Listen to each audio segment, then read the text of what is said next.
Bladesmiths, welcome to the Forge.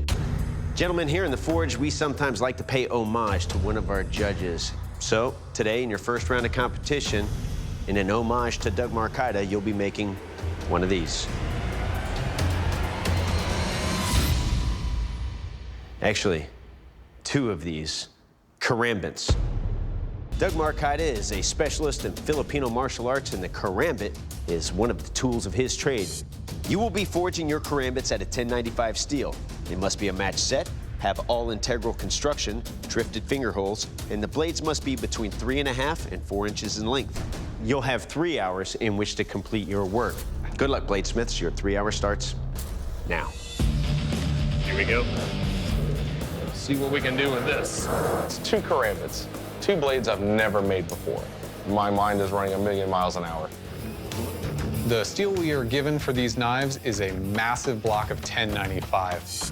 Cutting the steel is going to take too long. I need to work it a bit, get it more manageable, and cut a piece that I need from that. I choose to chop my steel in half just because of the parameters of two blades. I felt like if I could get two pieces in the forge at once, then I'm able to do it in a quicker fashion.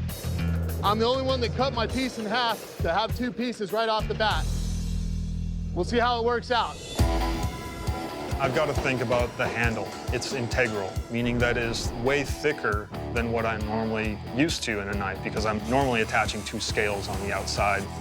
I'm looking for, 2 9-inch sections of steel and make it plenty thick. I forged the tip first. It's just kind of the way that I've always forged blades, and I'm comfortable with that. I started to forge it out, and I'm thinking, I'm going to make it my style. I'm going to give it a bigger belly on the blade. So it's not going to match exactly what the judges put up there, but it should function very well in a chopping competition. For these blades, I'm going to start with the tip and work my way back, let things fall into place. Anytime you make two of anything, it gets 4 times as hard. I realize I've got too much metal. Should have just drawn the first piece out all the way and made both knives out of it. I'm gonna cut the ends of them off, get rid of the handles, then go to it. Bladesmiths, you have 1 hour remaining to finish your work. Will screaming the time sends chills down my spine. I've made a few karambits. Usually I took a shortcut and started with a wrench that already had a hole for the finger, so this was an added level of difficulty having to drift one myself. There's 30 minutes left, and I know I have to quench. Everything's riding on this quench, so I gotta get it right. So Doug just quenched one of his karambits. No warpage at all, I'm thrilled. Second knife, no warpage. I've got quenched hardened blades, my holes are there. Doug is really killing it right now. He's kind of out ahead of the crowd, I'd say. Oh, yeah. Oh, I agree. 15 minutes! I know the heat treat's not something that I can skimp on. If you don't have a good heat treat, it's basically a letter opener. First one, skates beautifully. Now I've got to go and do the exact same thing again.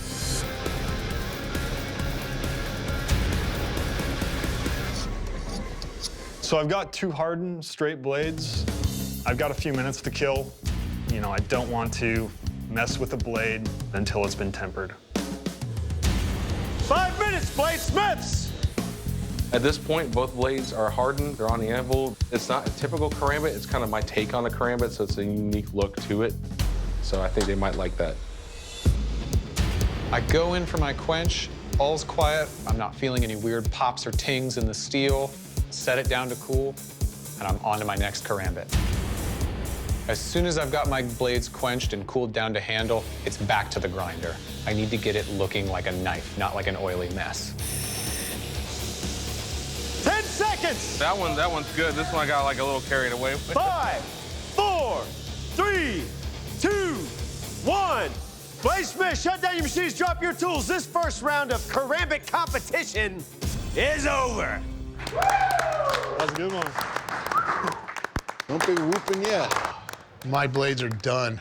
Woo! Bladesmiths, This first round of competition is complete. Now it's time for the judges to take a closer look at your karambits. You had to have a match pair with drifted finger rings, integral handles, and 3 to 4.5 inch karambit blades. Ashley, you're up first. Please present your blades to the judges. Right, Ashley. So one of them is on its way to being the right way a karambit should be held. It's comfortable when you grab onto it. You can tell where the edge is, and it's got that curve, that hook that we're looking for. In this blade, it's pretty much straight up. And look what happens to my hand. See how this pulls up? It pushes my finger away. That puts a lot of stress on my whole hand. If you move forward, there are ways of either curving this inward or pulling it back so that it gets comfortable to where I can just grab on and then align my hands back in again. The key about having these blades is, can you make a natural fist? Think about like if you're a boxer. These are just extensions of what you have in your hand. All right, Doug, you're up. Please present your karambits to the judges. The first thing that strikes me when I pick these up is the length of the handle. I've got 2 inches of extra handle here on both of them equally, because you did a very good job of making a match set. Yes. And the other thing is this ring is directly in line with the center, and you can see what that does to me trying to hold this thing, but you're well on your way. Nice job. Thank you. All right, Cody, you ready for this? Believe so. Please present your blades to the judges. Right off, these things weigh a ton. Yeah, they're beefcakes. The finger alignment on that one's real close. Not so much on this one. So there's a lot of material to remove on these as well as to get that shape refined. But I think you're well on your way. Thank you, sir. All right, Chad, you're up. Please present your work to the judges. Right, Chad.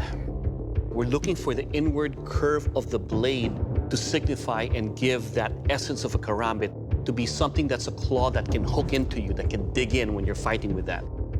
I do not see that here. You have the handle for that. What I see is almost like a Skinner with a ring. That's not what we're looking for. All right, Chad, obviously there's a big problem. We asked for a karambit. That's not what we're looking at here. So at this time, I have to ask you to please leave the forge. What I turned in was my interpretation of a karambit. Thank you, sir. If I had it to do over again, I would have paid more attention to the actual blade style, and it was an easy correction I could have made. I feel that I actually have the ability to continue on this path. I'm going to continue to grow. And the judges said I made a great Skinner for what it's worth.